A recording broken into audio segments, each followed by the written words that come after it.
So how do you see what's happening in the media in terms of these conversations and these debates versus what's happening on the streets and some of the organising that you've been a part of?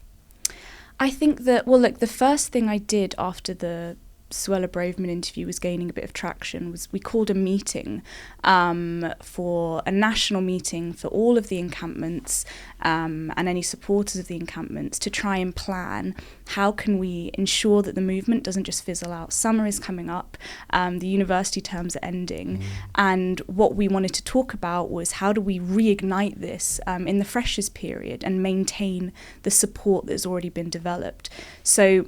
the point again of the media interviews is to then, and that gained, we got more people to that meeting than we would have had that interview not taken place. I think anything that is done, and anyone that goes in the media needs to then connect that with some real life organising. And I would say that like earlier with Suella Braverman, when they do these things, and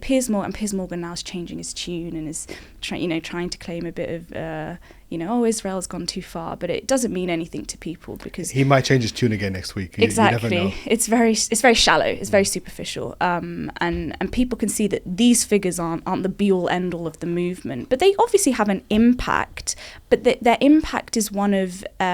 we need to do more to expose these people for what they're doing. I think Piers Morgan, anyone in the media who's attacking either the Palestinian movement or not saying the truth of what is happening, just shows people that the whole establishment, the whole status quo, is not really geared towards truth at all. And I think it hopefully, in a kind of backwards, twisted way, gives confidence to people in the need to have our own press, actually, and our own spaces to organise, to take things forward, and not rely on,